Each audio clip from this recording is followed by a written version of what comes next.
Could rebuilding your life cause destruction? Could it stir up an old evil?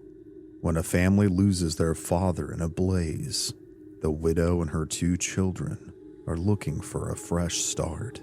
But after moving into what was supposed to be their next chapter, they soon would discover that they aren't its only inhabitants.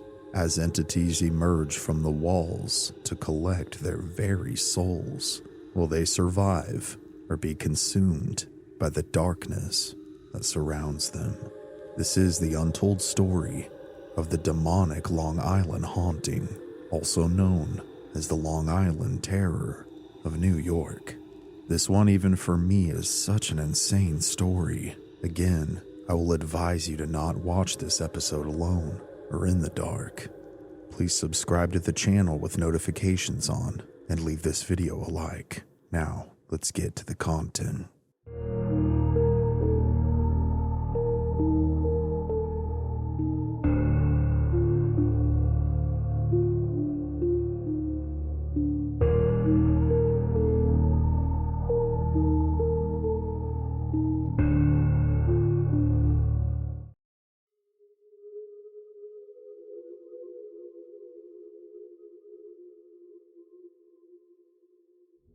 Our story begins as a building blazes in the Bronx, New York. Firefighters, attempting to extinguish the blaze, have become trapped inside the 4-story complex, right at the very top. Sadly, all 6 of them are forced to choose between jumping or succumbing to the flames. Several of the men survive, and several do not. Lieutenant Curtis Mayran of Battalion 26, the husband of Jeanette Mayran, did not. Kurt wasn't just a firefighter, he was a family man, a loving husband, and a father of 2. His passing was not only completely unexpected, but downright devastating to all those involved.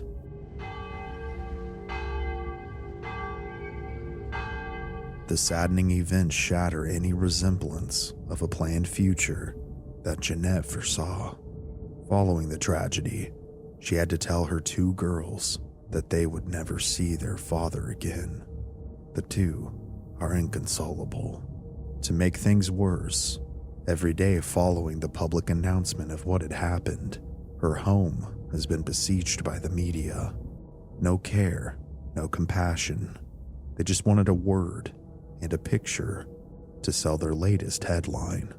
The harassment was constant during this time, so thinking of how to solve a crisis, Jeanette begins to ask herself, should she try and find a little small place somewhere for her and the girls to escape to start over at, to start fresh.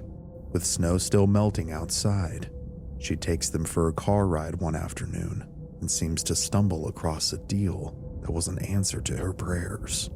Located outside the city, and with the rarity of an acre of land, sits a rather large home. It will need some work, but she thinks she could make that happen. From the moment she lays eyes on it, Jeanette feels that this is the one. This could be a way to give her girls and herself a new life. She jumps on the opportunity, and to her bewilderment, her offer is accepted.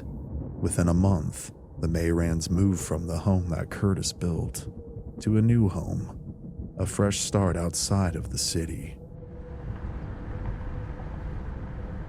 With the transfer of each bag and each box of belongings, they feel as if they're that much closer to peace, the thing that they really all wanted. The home, as mentioned, needed some restoration, but with Curtis being a firefighter, his brothers in service took it upon themselves to look out for his family. With all the manpower, the work should be done within a couple weeks. However, with the restoration of the home, devastation would follow. As the construction toils on, and unfamiliar with the area, with valuable tools being left around on occasion, as well as their own safety to worry about, Jen decides to put up security cameras to monitor things. In total, they have 7 cameras installed around the property. The first night that the cameras go live, Jen is curious just what all they can see and detect. So with this being new technology to her, she sits in the living room on her computer, tuning into just what was taking place outside of her walls. It's nighttime, and the cameras are in night vision mode, portraying black and white. As she clicks through the different cameras as the evening progresses, she doesn't see much. That was until in the middle of a frame, she sees a man. This man is standing and staring at her home. Given the quality of the cameras at the time, she didn't panic, thinking perhaps that her eyes were playing tricks on her. To be safe, she makes sure that the home is entirely secure and eventually relaxes enough to be able to try and get some sleep. As an icy wind blows outside and the light snow trickles down and coats the earth, Jeanette and her 2 girls lay in their beds. Her mother and sister are asleep to her knowledge, but Angela is particularly restless. She can't seem to sleep. Tossing and turning, she has an uneasy feeling in the pit of her stomach. As she toils away in her room, she is suddenly interrupted by a strange banging sound. As she sits up and listens, she hears it again. However, these thumps or knocks seem to be originating from inside the walls. Turning on her lamp and standing up out of bed, Angela begins to investigate as the noises progress in intensity.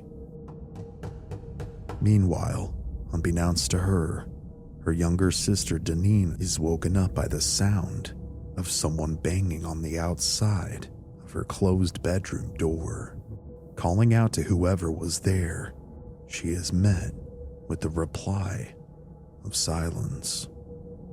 Finding this strange to say the least, and confused after being woken up out of a sound sleep, the young girl gets out of bed slowly and apprehensively makes her way towards the door. As she turns the knob and peers through the opening, she soon swings the door open to reveal nothing. Just an empty hallway leading to her sister's room across the way. At the same time, her sister Angela is still investigating the sounds coming from within the walls of her room. The banging has become more rhythmic, more aggressive. It seems as if someone or something is trying to get her attention. The sounds have been moving around her room, and trying to pinpoint its location, she walks up to the wall beside her dresser and slowly places her ear close to the wall to listen. The banging, instead, has found her. With eyes wide, she steps back from the wall as the mysterious sound continues. Deneen, meanwhile, unable to hear her sister's situation, closes her door and sits back on her bed. And almost as soon as she sits down, the knocking begins again. But this time, it's shaking her entire door. Scared, she rushes to put her head under her covers.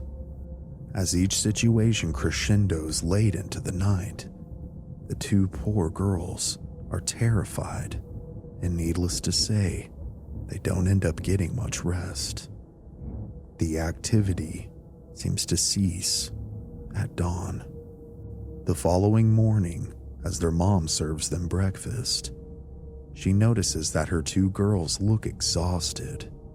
Asking what was going on with them, she is soon met with a series of questions, such as, was she the one knocking on the walls or on their doors? Was she walking all around the house? And did she do these things all night long? Unsure of what to make of this, Jeanette hadn't heard anything throughout the night. She chalks it up to the girls dealing with the emotions of everything, moving homes, and experiencing a new environment. She hoped that with due time, they would warm up to the house, and all would be well. The girls don't fully express their fear for lack of belief from their mom. So for this morning, they continue to eat their breakfast together and try to move on to another topic. As the girls go about their day, Jen would go upstairs to her girls' rooms and investigate, but would uncover nothing out of the ordinary.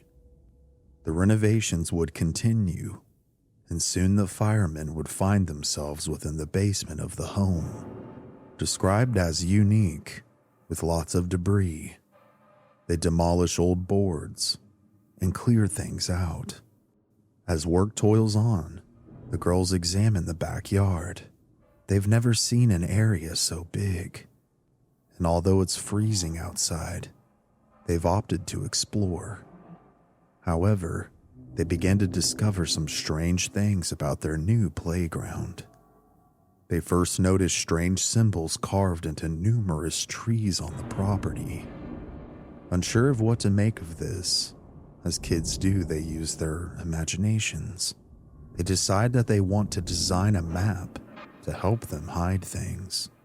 They will use these stars, as they call them, as markers on their map. The two continue to explore and soon make another, even stranger discovery. What appears to be several chipped bones tied together with a lace-like material is dangling from a low-hanging branch of one of the trees. Thinking it was really weird, but again, unsure of what to make of it, the two continue to play.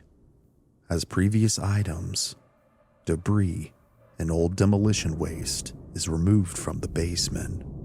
Those firefighters volunteering soon make a discovery of their own. There, underneath the old floorboards, etched into the concrete below, is an inverted pentagram. They soon call Jen to take a look. Curious as to just what it could be, she comes down and sees it for the first time. As she glances at it, she begins to feel sick to her stomach. She instructs the men that she would like it covered back up, that she didn't want the girls to see it. The men would agree and simply lay new concrete over it. This way, her girls will never even know that it was there. The girls, however, still playing outside in their winter wonderland, soon make yet another discovery. They begin to find several more stars made out of bones upon the ground. Thinking this was part of some game, they soon incorporate them into their play as well. Oh, the innocence of a child.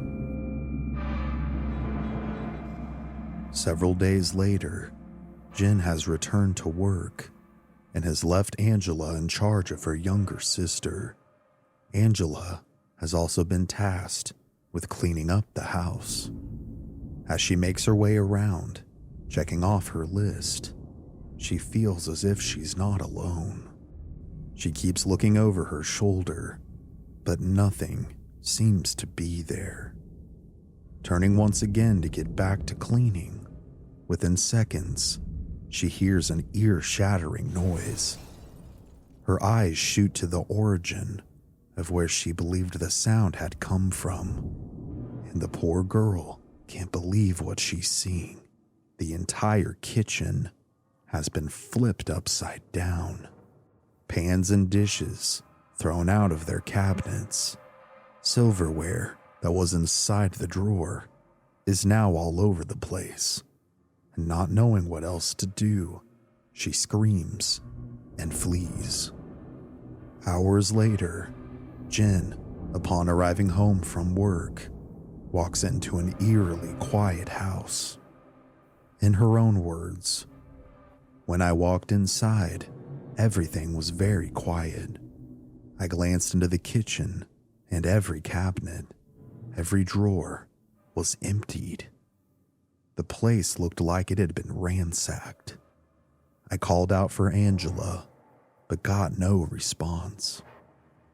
Thinking her daughter had had a tantrum of sorts, Jen goes on the hunt for Angela after not receiving a verbal response from her. Running up the stairs, she finds her holding a stuffed animal and staring blankly ahead in her room. When confronted, Angela tells her mother what had happened, and thankfully, Jen believes her. She recognizes the sincerity in her child's eyes and voice. The following day, when both of the children are out, Jen greets a few workers down in the basement who are putting the finishing touches on things. One of them had found something while working. It was several old-looking pieces of paper tied together with some kind of white lace. Handing the papers to Jen, she begins to unfurl the pages. The opening date goes back to the year 1927, the year that the home was originally built.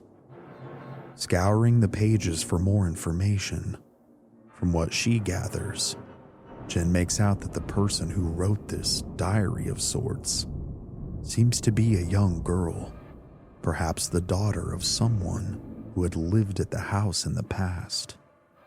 As she continues to read, she finds out that the girl's name was Christina, and Christina's story took a rather dark turn.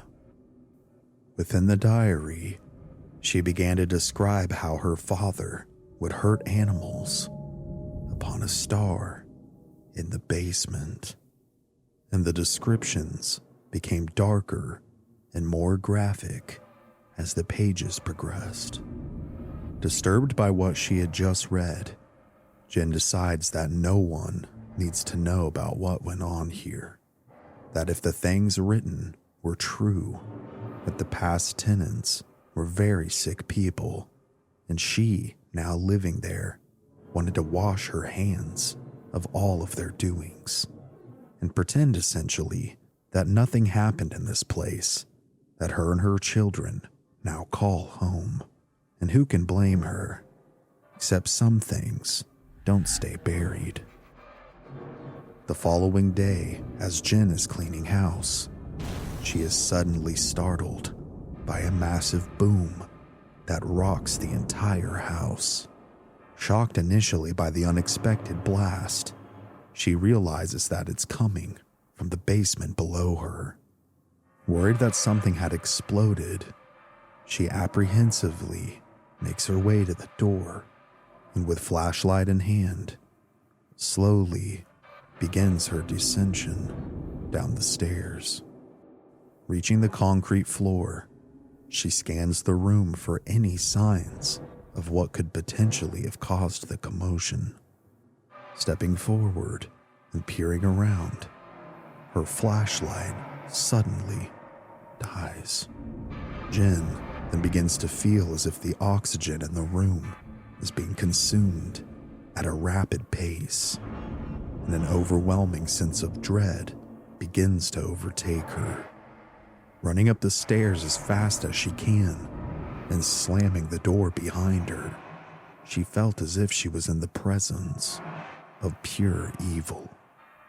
Still worried and not knowing if it was something to do with the plumbing or what have you, Jen needs to address the potential cause, but is too frightened to continue, so she lays it on the back burner, so to speak.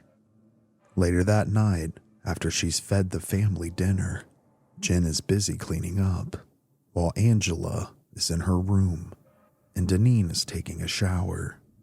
Angela, who had been sitting on her bed and reading a magazine, suddenly begins to hear the faintest of whispers. It sounds like multiple people whispering at once from a distance. Perplexed, the child gets up and attempts to seek the origin of where these mysterious whispers are coming from. As she steps towards her door, The whispers grow louder, to the point to where some discernment is possible. The whispering seems to be a back and forth conversation amongst two people, but in a very secretive manner. Sounding like it's just outside of her door, Angela throws the door open, only to reveal nothing but the hallway. And as she does this, the whispers simultaneously cease. Perplexed further, she closes the door and begins to head back to her bed, but the whispers start again. Heading back towards the door, she listens in on the two again, and this time she begins to hear the name of her sister mentioned in this secretive conversation. Meanwhile, as Angela is having her own experience, Deneen, who is showering, began to have her own experience as well, feeling as if she was being watched, but trying to shake the feeling off. She tries to finish her shower, but hearing the bathroom door creak open puts the poor girl on edge. Calling out of the steam-tinted glass, asking if it was her mother or Angela who had entered the bathroom, she is soon met with something horrifying. Although blurred by the steam on the glass, she sees the silhouette of a large creature. This thing appeared to have pointed ears and grotesque features. The scared young woman is reduced to terror in the corner of the shower, screaming for her mother. Across the hallway upstairs, Angela, who had overheard what sounded like two people whispering about her sister, pulls the door open when she hears her sister's cries and rushes towards the bathroom. At the same time, Jen also runs upstairs, startled by the cries of her daughter. They try to open the bathroom door, but it won't budge. It's seemingly locked from the other side. As the women frantically try to get inside to save Deneen, she continues to scream for them as this creature presses its face and hand against the glass, unveiling black, rotting skin, yellow eyes, and sharp teeth. Finally, the door opens, as if the unseen hands keeping it closed vanished. Rushing inside to assist the poor girl, they find her shaking, with the shower still running. Turning off the water and placing a towel on her, Jane quickly gets all of them out of the bathroom. But now, as they stand in the hallway, all of the doors within the home that were open close on their own. Simultaneously, a dark, demonic chanting begins to fill the house.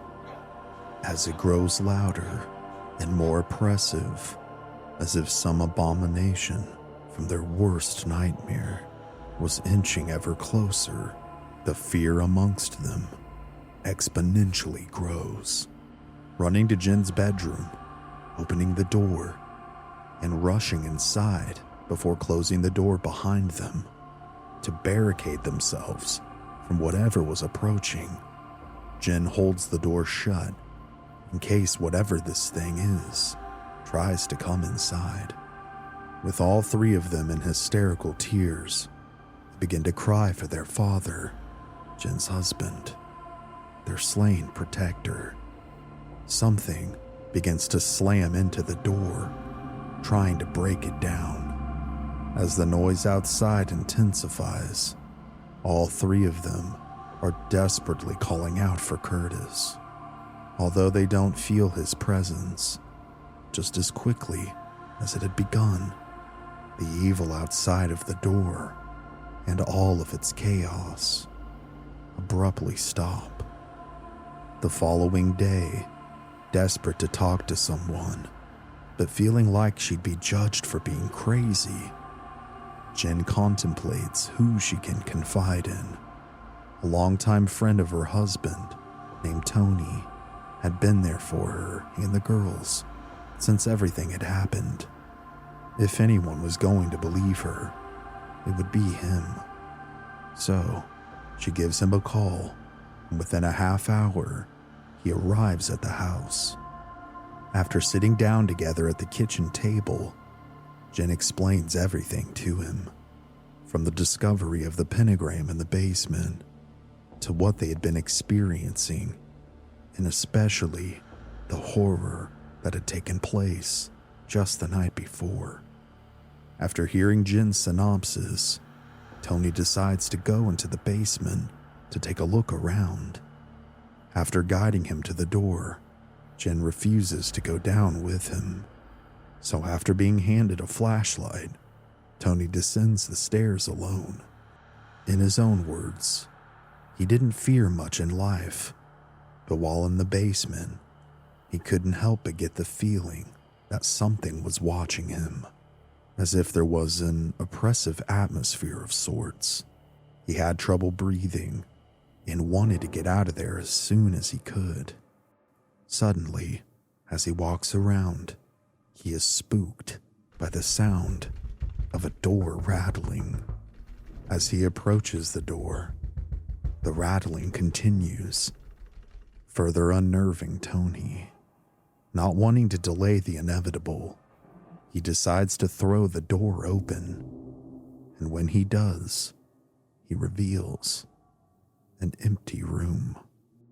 There is absolutely nothing physically there.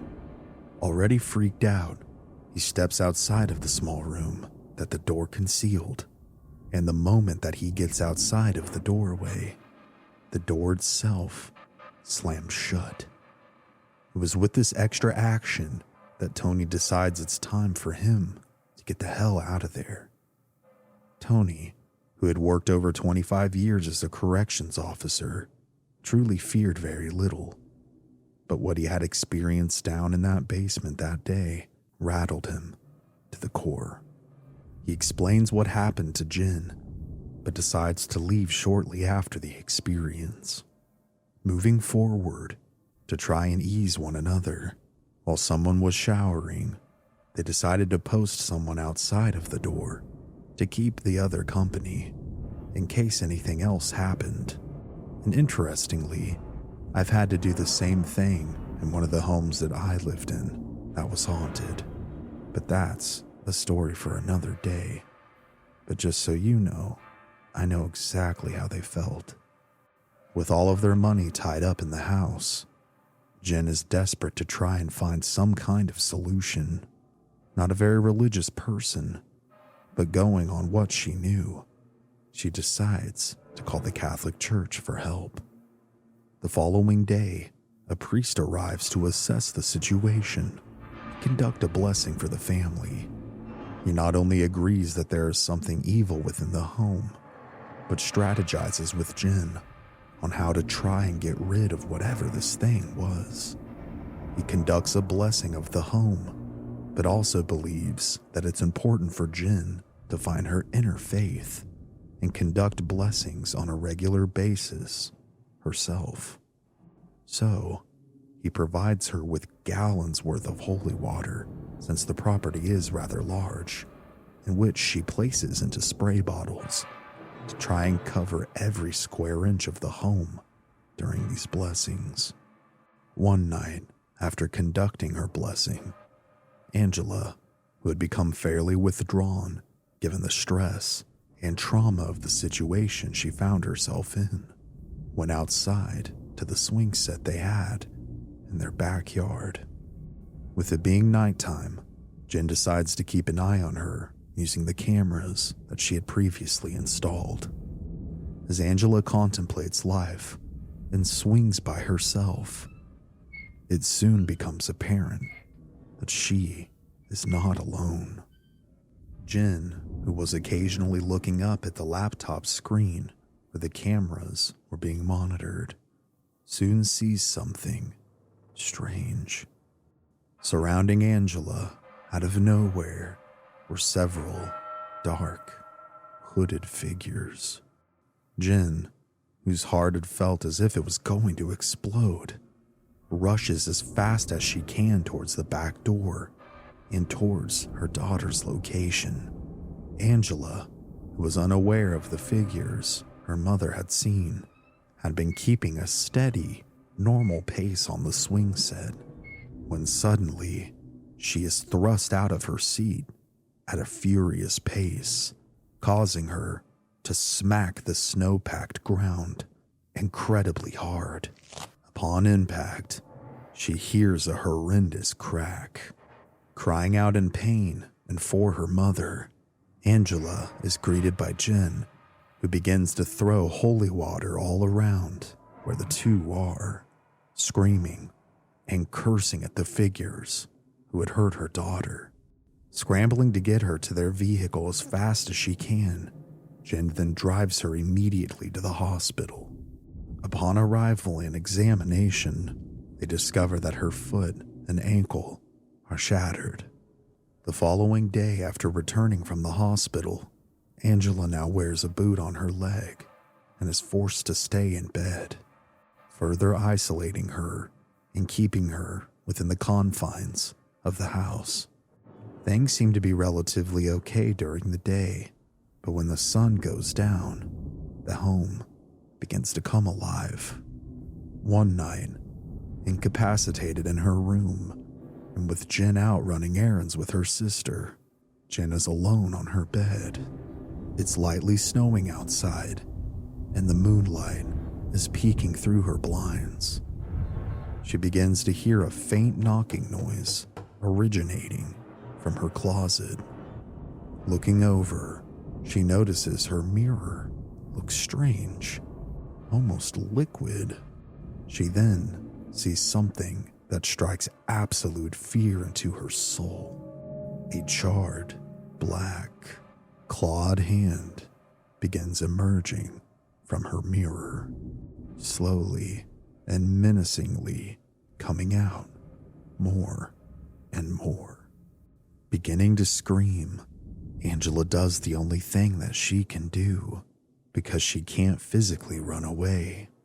Not only is her foot broken, but the mirror is right in front of her door. She quickly throws herself onto the floor and rolls underneath her bed, pinning herself as far back against the wall as she possibly can. The smell of decay fills the entire room as a creature slowly comes out of the mirror. From Angela's perspective, all she can see now is the gnarled feet of this entity. As it steps towards the bed, Angela, grasping the home phone, frantically begins to dial her mother's number. On the other end, Jen picks up. She had been at the grocery store, but upon hearing her daughter's screams, she leaves everything and immediately rushes towards the house. But she is 45 minutes away, pleading with her daughter to pray as she speeds on the slick roads, desperately trying to get home. She then hears a horrendous scream, something unearthly, unlike anything she had ever heard before on the other end. And then the phone call drops. Angela, who had been uttering Hail Mary while on the phone with her mother, was suddenly met face to face with a demon. After rushing home as fast as she could, Jen opens the door to a dark and silent house. All the lights are off, and she doesn't hear anyone or anything. Running up the stairs to Angela's room, she doesn't see her. With tears streaming down her face, she fears that the worst has happened, that whatever this horror was had hurt her daughter. She then hears the faintest whimper coming from underneath the bed. It's Angela. She's so weak and feeble that Jen has to drag her out from underneath the bed. Relocating the girls to her room, Jen then searches for help online. She knows that her and the girls deserve a future, and at this rate, one of them may end up hurt again. or worse. She discovers the number of a paranormal investigator by the name of Liz, calling the number out of desperation at approximately 3 in the morning at this point. Surprisingly, Liz picks up on the other end. After hearing Jen's harrowing story, she decides that she wants to help her and her family. Having researched the paranormal for over 15 years, she believes that she must conduct a cleansing of the home. So within several hours, shortly after daybreak, Liz arrives, accompanied by her friend and colleague, a woman who is a psychic medium by the name of Dawn Jolie. As soon as the ladies greet Jen at her door and step inside, Dawn begins to receive flashes of the past. She quickly believes that cults conducted many rituals within the home, specifically in the basement, information that she had not been given ahead of time. She believes that these dark cults communicated with and purposefully conjured demonic entities, that the recent renovations had disturbed all the energy within the home. And on a side note, ironically, I also have experienced this as far as renovations disturbing any energy that can be within a home.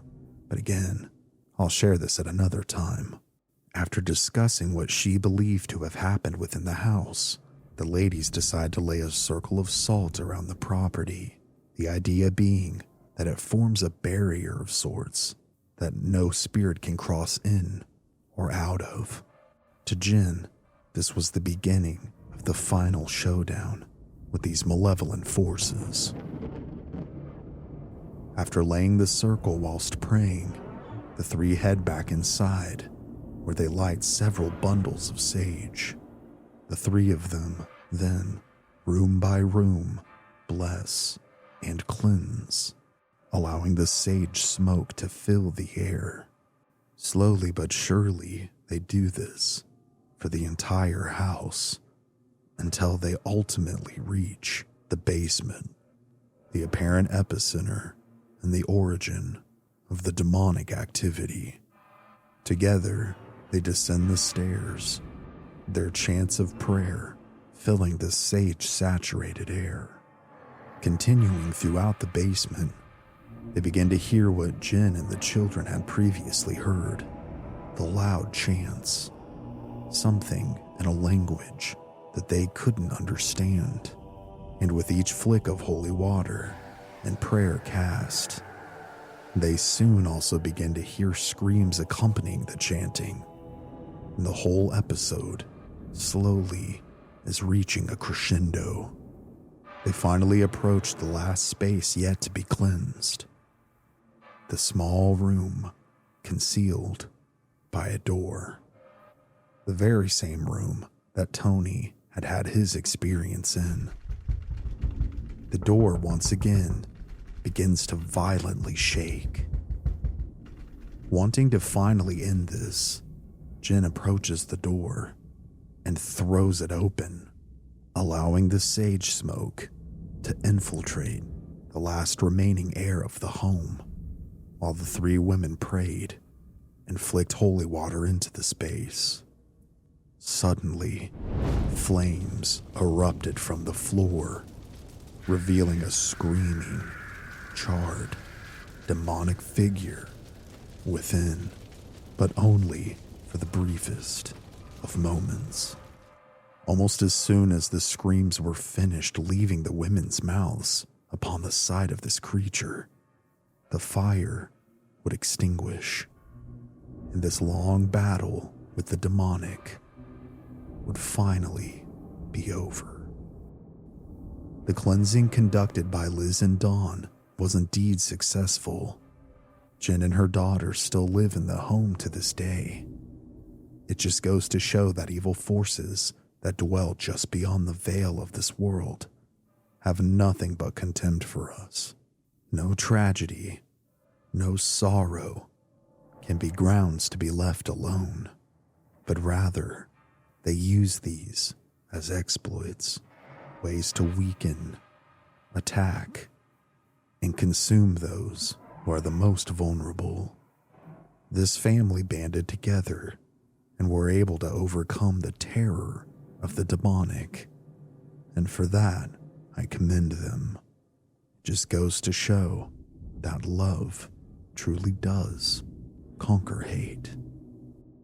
Before we go, I did just want to say a few words about this incredibly scary case. I want to say that everyone involved, but especially Jen, Angela, and Deneen, not only given everything that they had gone through with the passing of Curtis, but everything as a result of the horrendous haunting, truly had strength.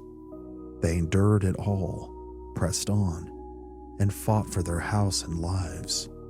And it just proves to me that these women were ridiculously strong and brave, and I have nothing but the utmost respect for them. I also hope that given all of the information that I could find, that I did their story justice with my version of it. I did also have just a few questions about the case itself. I'm curious just what cults could have been around the area at the time. Obviously, I tried to research these, but particularly regarding cults, or the occult in general, it's really difficult to find information, particularly on the internet, about a particular local group. You know, it makes you wonder what kind of rituals are being conducted, and for how long, just who exactly was behind them, as in the individuals, and just what entities they were attempting to connect with or conjure up, because it seems as though they were successful. I'm also curious if any of the bones that they ever found were human, or if they ever found any proof of human burial upon the land itself. All questions that we'll probably never have answers to, but questions that I had nonetheless. I did mention that I had a few experiences that were very similar to the experiences that this family had in this story. I will be making a video on what my paranormal experiences were, and the ones that kind of shaped me into the person that I am today, and why I started Mystery Archives in the first place.